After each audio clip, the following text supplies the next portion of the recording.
This morning as I was reading,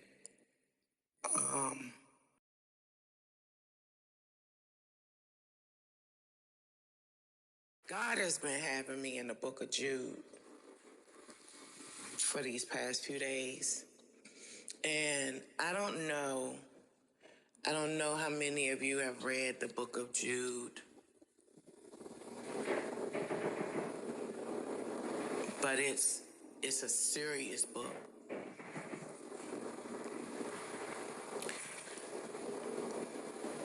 God throughout the entire Bible has been continually trying to show and prove his love to his children, to those who say they believe him, those who say they trust him, those that say they follow him, those that say they obey him, those that say they worship him, those that say they understand him, those that say they study him to know.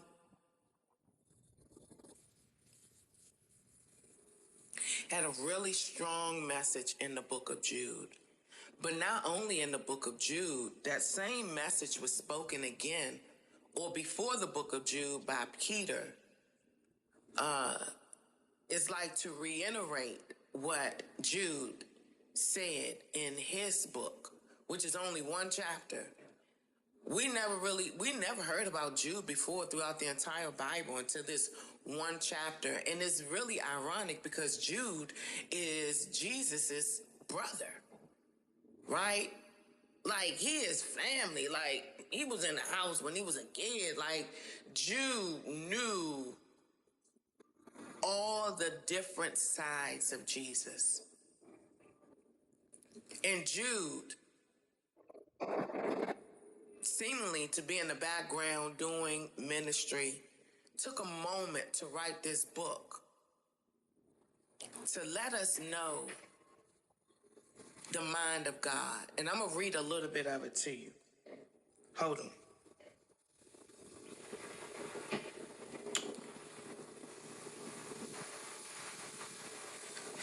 So it says,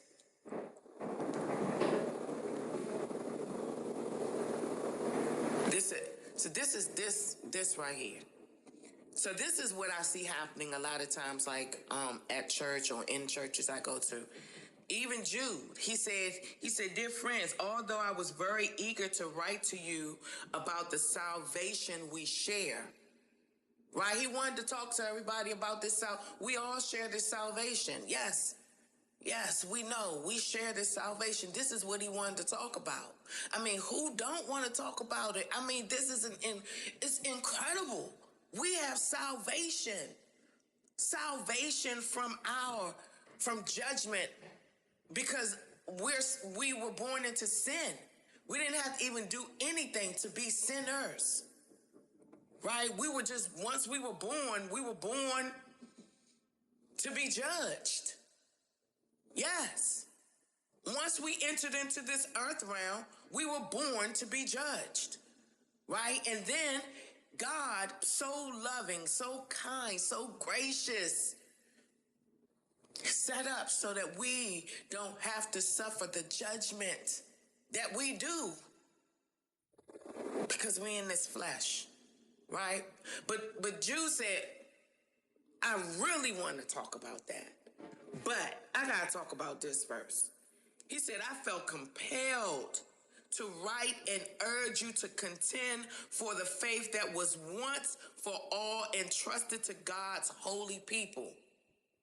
Okay, so let's talk about faith. Let's talk about this faith that Jude is talking about, because the faith that we hear so much about these days across our phone screens, television screens, radio, all of this faith that people are emphasizing is faith to get stuff, right?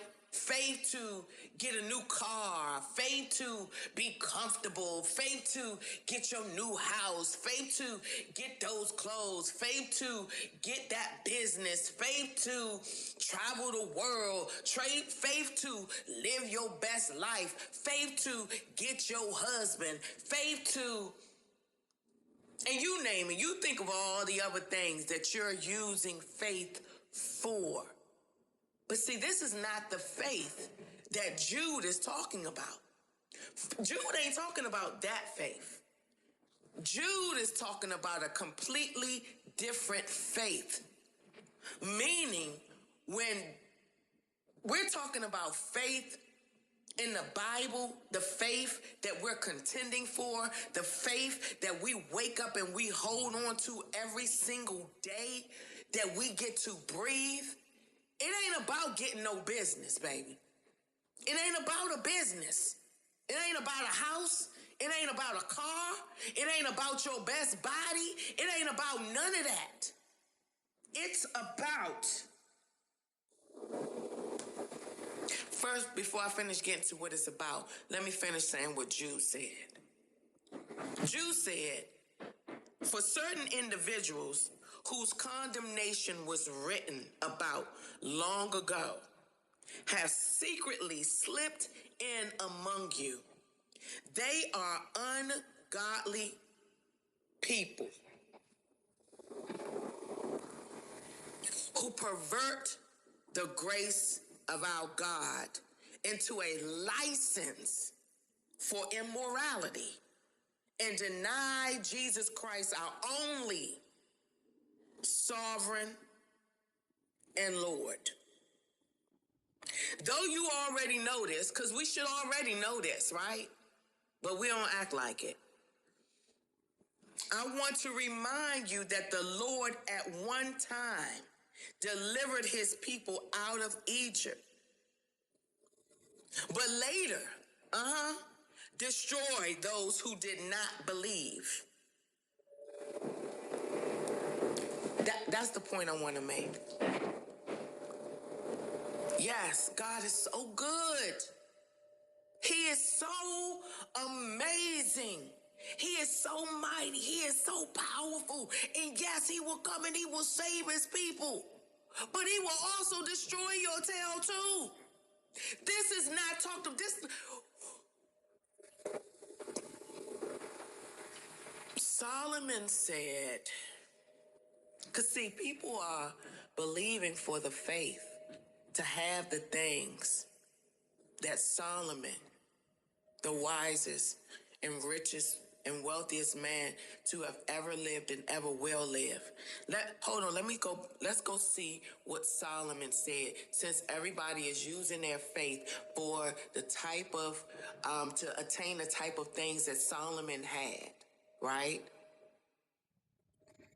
And Solomon said, I got all those things, baby. I done had a business. I done had all the women I want. I done had all the clothes I want. I done had all the houses I want. I done traveled all the places I want. I done had all the food I want. I done had looked as good as I want. But then this is what he said after attaining all of that, all of what we want, all of what we use in our faith for. Hold on. This is what Solomon said. Let me go to it. This is in the book of Ecclesiastes, the very last thing that he said to us. Hold on.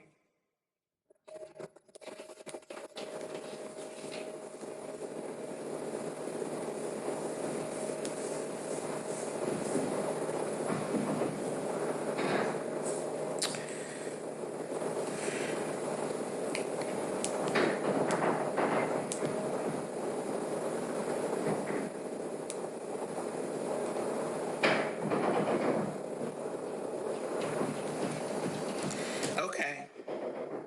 Solomon said, wait a minute.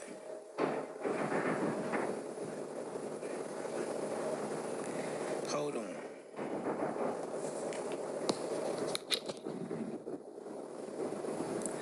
It says,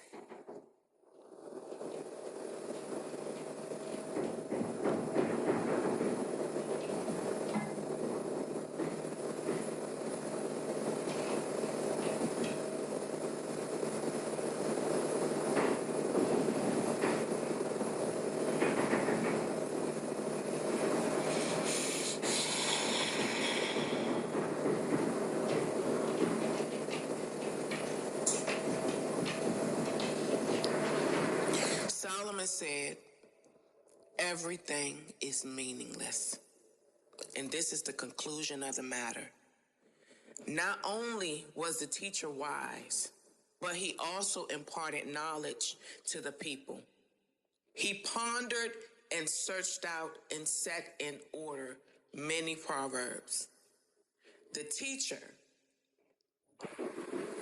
searched to find just the right words, and what he wrote was upright and true. The words of the wise are like goads, their collected sayings like firmly embedded nails, given by one shepherd.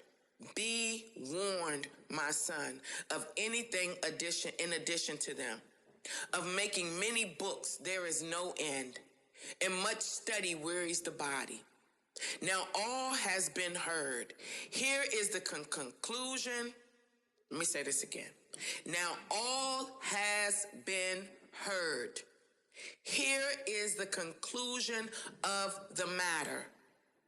Fear God and keep his commandments. For this is the duty of all mankind. For God will bring every deed into judgment, including every hidden thing, whether it is good or evil. Now Solomon, with this knowledge, with everything that he's ever attained, was given, had experienced, he said the conclusion of the matter is God see everything. God know everything, and God gonna judge everything. So baby, and all of you're trying to get, and all you're trying to attain, and all you're trying to have faith for, fear God. Fear God. I don't know what makes you the most fearful in your life. That if someone found out that thing about you, you will be in utter, like, trembling. God sees us. He sees me. He sees you. He sees our thoughts. He sees everything about us.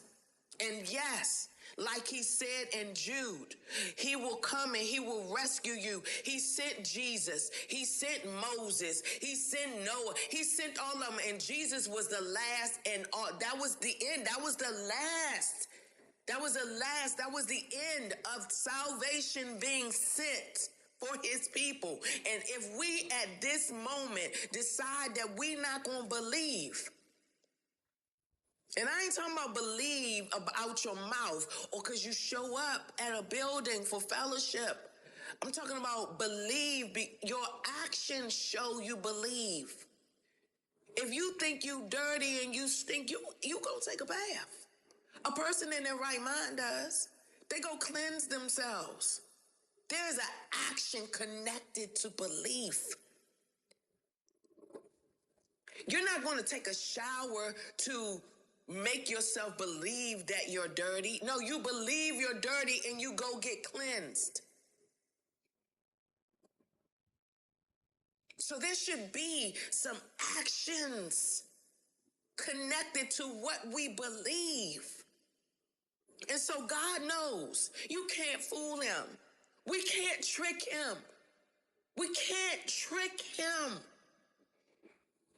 Every day I see across my phone screen all of these teachers and prophets and all of these people talking about your best life and what you gonna get and what you gonna have. And yeah, it's true, God can do all that. And even Jude wanted to talk about salvation and all the good stuff. But what really matters is that don't matter if you don't believe. And we know if you believe because there's actions connected to your belief. You can't say you believe and you don't do a thing. A crackhead believes that they gonna get high when they hit that rock. So every day they search it out. Every day they go find a way, baby. It don't matter their life circumstances. Every day they find a way to go get high. But every day, are we finding a way to obey God? Are we putting in that amount? That's the faith we hold on to. Those crackheads, and I use crackheads because it's an extreme. Because their lives are extreme. They're willing to lose everything for that high. They're willing to lose everything. They're willing to lose houses. They're willing to lose families, children, money, jobs. They don't care. They're willing to suffer for that high.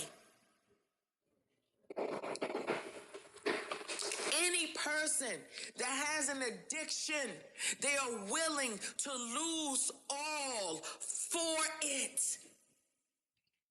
They just gotta have it.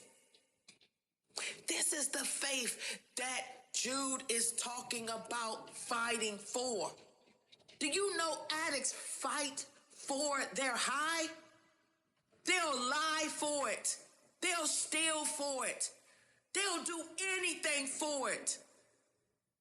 They'll do anything. But are we willing to do anything that God tells us to do for this faith? Most times, no. We got limitations. We got, I don't know if I'm going to be able to do all that. We got, that's just too much for me. But a crackhead, a weed head, an alcoholic, a sex pervert, any addiction, anything that people want and they have truly given themselves over to, they are willing to do whatever. So the fact that we are not willing to do whatever for God means that we have not truly, fully given ourselves over. And only those people are the ones that's actually saved. Because you actually give in to the salvation. You actually fully submit your entire being over to it. How many of us have actually submitted our entire being over to any and everything God tells us to do? How many of us have that type of faith? Not no faith for no daggone car. That car is going to be gone. As soon as you get it, the whole feeling of attaining, it's going to be gone. It's fleeting. But this faith is eternal. Do you understand that if we are not saved, if we are judged to damnation, it is not just for now, it is for eternity. You don't give in to the salvation, you're going to be lost for eternity. I mean, and that is forever. And we can't even fathom what forever is. But we know how hard it is to go through for years here in this life. And we write books about it. We talk about it. I went through this horrible thing for years. But imagine being lost in eternity forever. There is no comparison. There is no comparison. There is no comparison. And it just really, it hurts me for myself, for my family, my children, for you, that we've just been so tricked by the enemy to focus on the things of now, trying to get a car, trying to get a house. Yes, those things are beautiful and they're nice and they feel good to enjoy, but it's not forever. But if you don't accept this salvation, if you don't accept this salvation, your doom is forever. I urge you, please give in to the salvation that God has offered. Because now your salvation can be forever. But if you don't, just like he said, like Jude said, he came and saved those people in Egypt, but he also destroyed them too because they just wouldn't believe. They wouldn't accept the salvation. They wouldn't accept it. They wanted everything else. They wanted to do everything else. We know different from them. We know different. When Jesus came and paid, it's not a license to do whatever you want to do. It's not a license for me to do whatever I want to do.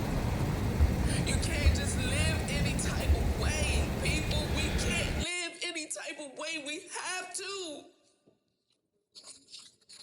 We have to live like we're saved.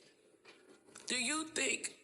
Just think about your life. Think about your day-to-day. Think about the things you engage in. Think about the conversations you have. Do you think that's an eternal conversation that is going to be sitting beside God?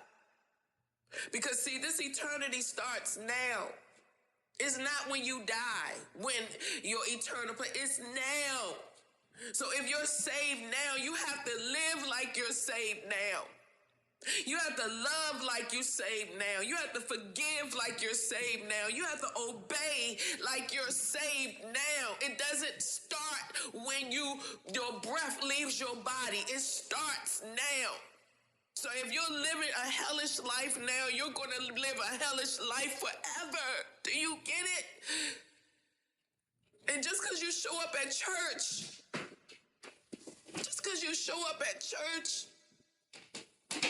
or go to a prayer meeting, or go to a Bible study, or just talk about God.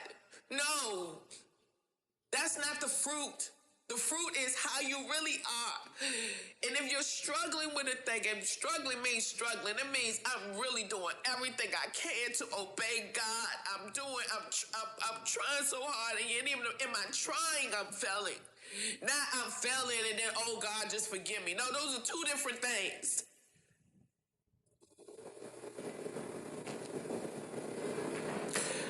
We have to fully give ourselves over to God. I'm just telling you, this is not a game.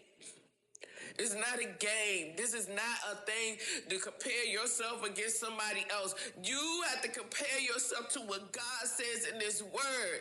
Not what sister so-and-so does, not what brother so-and-so, or not with the world. You're comparing yourself with the world. No. Compare yourself to this word. And I was talking about in the beginning. Let me get myself together. I was talking about in the beginning how how Peter pretty much wrote the same type of letter that Jude wrote. Because this is how serious this is, right? I was talking about how Peter, I lost my train of thought.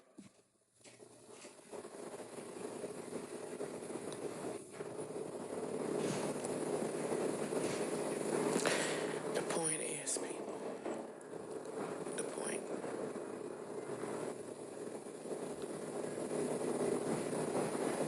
it's got to be real.